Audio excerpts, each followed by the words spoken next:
Right, let's kick off another deep dive. Today we're tackling how tech is changing the game, literally, for diverse communities in the gaming world. Sounds interesting. We've got a really passionate gamers blog we're looking at, plus some articles about representation. Oh, and how gaming hits culture at large, too, right? Exactly. How is technology both giving power to and kind of sidelining certain groups in gaming? That's what we're digging into. I've seen some of the stuff you're talking about. It's a real tug of war sometimes, like indie developers using tech to get their stories out there, but then the same tech can be used to, reinforce bad stereotypes or hide problems. Yeah, kind of like walking a tightrope. This blog, Glitched Gaming, jumps right into that. The writer, Glitch, they're really into seeing more LGBTQ plus folks represented in games. Makes sense. Representation matters. Totally. And they highlight these indie developers like Maddie Bryce, Nina Freeman, Porpentine Charity Heartscape. They're making games about personal stuff, often queer experiences. Now that's interesting. It used to be that you needed a big studio to even get your game noticed. Had to convince them your idea was worth it. Oh yeah, like getting your creative spark approved by a committee. Exactly. But now with all this new tech, these indie folks, they can just bypass all that, go right to the players. Yeah, technology's really blown the doors wide open. It's like democratizing game development, right? Marginalized voices finally getting heard. Glitch mentions this game, Medici, by Maddie Bryce. It simulates being trans, like daily life. You don't see that kind of perspective in big studio games much. It's true, and without this tech leveling the field, who knows if that game would even exist? Right, but then Glitch also brings up this Glorbo glitch in Destiny 2. Ah, the Glorbo glitch. Seems like it came from this player group, the Fink clan. It's still up for debate if it's a real glitch or some kind of hoax. Yeah, it's a whole mystery. People in the Destiny community are going wild with theories.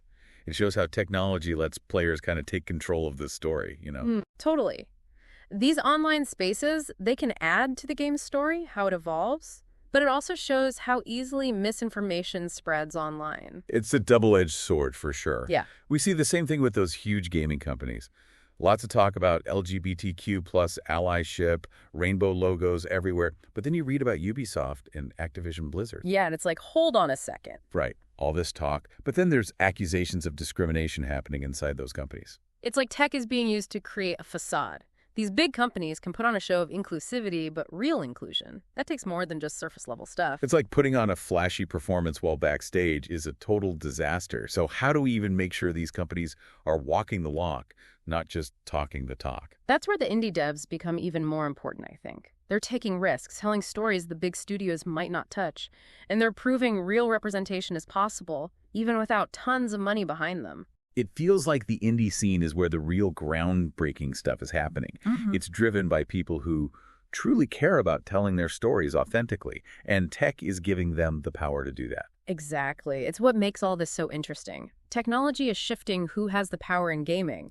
New voices are coming up, but there's also this challenge of being real, of holding everyone accountable. Yeah, it's a complicated situation, that's for sure. But it's constantly changing, and I think that's what keeps it so fascinating. Absolutely. And as we keep going with this deep dive, we'll see how this tension between giving power and taking it away plays out in different ways, and how the choices we make as gamers, as developers, can really impact the future of gaming. It really feels like we're seeing this shift in power, Like indie developers are using tech to make their own space and tell stories that maybe wouldn't have gotten a chance before. It is, isn't it? It's a really fascinating development. And, while those indie folks are pushing things forward, the big companies, well, it's a little more complicated. Remember those articles about Ubisoft and Activision Blizzard?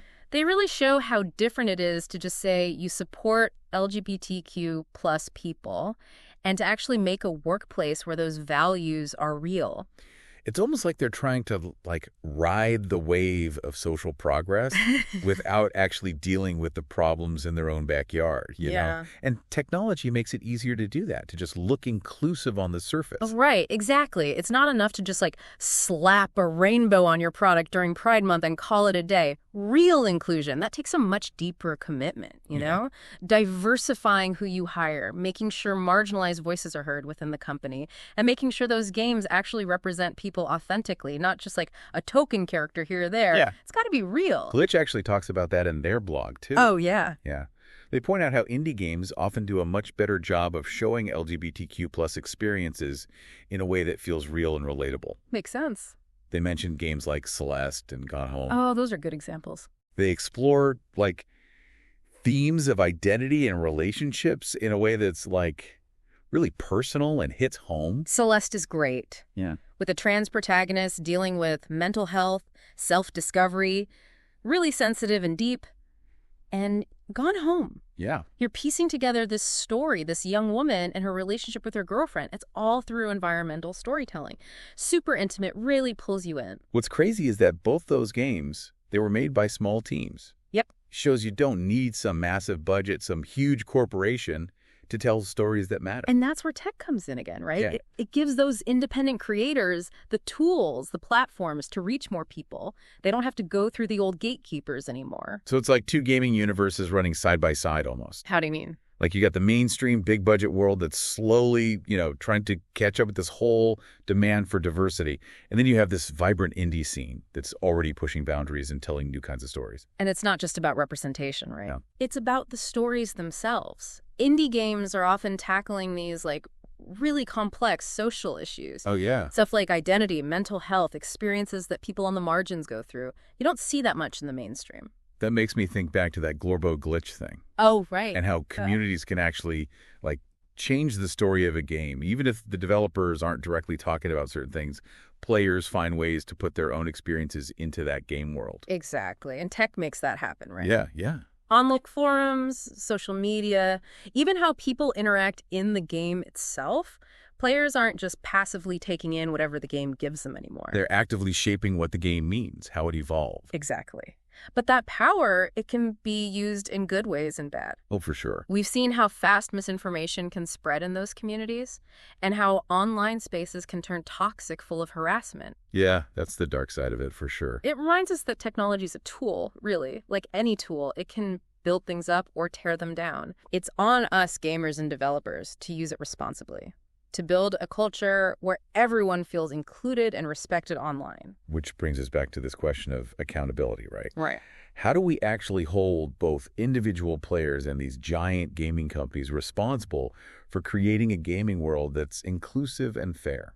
Ooh, that's the big question. No easy answers there. But I think it starts with realizing that everyone has a part to play. As players, we can choose to support games and developers that share our values, speak out against bad behavior, call out misinformation when we see it, and we can use our voices together, Yeah. Demand better from those companies that make the games we love. So it sounds like we need both individual action and system-wide change. We can't just wait for companies to do the right thing. We have to hold their feet to the fire. Exactly. And it's important to remember, making gaming truly inclusive, it's a journey, not a finish line. It's a conversation that never ends. It takes critical thinking, a willingness to challenge how things are. It's a journey, not a destination. And technology is both the ride and the road we're on. Always changing, creating new possibilities and new problems to solve. That's a good way to put it. The key is to stay involved, to keep learning, and to keep pushing for a better, more inclusive future for gaming. Wow, we've covered so much ground here, like the way indie developers are using tech to empower themselves and their communities. But then on the flip side, how do we hold these big companies accountable for real inclusivity, It's a real turning point for gaming, don't you think? I think so, yeah. And the exciting part is that we're not just watching it happen. We can actually shape the future of gaming by the choices we make, the games we play, whose voices we choose to listen to and amplify. Yeah, it's not just about complaining about the problems. We got to be part of the solution. That's something Glitch really emphasizes in their blog, too. Oh, yeah.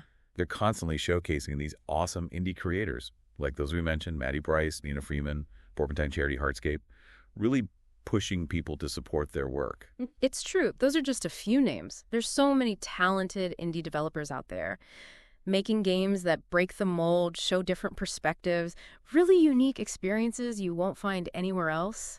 When we play those games, support them, we're not just consuming, right? We're putting our money where our mouth is, investing in a future for gaming that's more inclusive, more alive. It's like we're voting for the kind of gaming world we want to see, one where creativity and authenticity are what matters, where marginalized voices aren't just included, they're front and center. Exactly.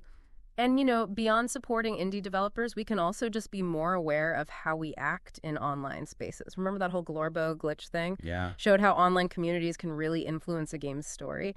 But it also showed how quickly things can turn nasty with misinformation, toxicity. It's like, yeah, we all have a responsibility to make those online spaces more positive and inclusive. Call out bad behavior when we see it. Challenge things that aren't true. And just think about how our words and actions impact other people, It all comes down to respect and empathy. Remembering that what we do online, it has real-world effects. Even small stuff like giving a teammate a compliment or just being encouraging, it can make a difference. It makes those spaces feel more welcoming. It's easy to feel kind of powerless when you look at how huge the gaming industry is. Yeah. But I think what we're learning is that individual actions do matter.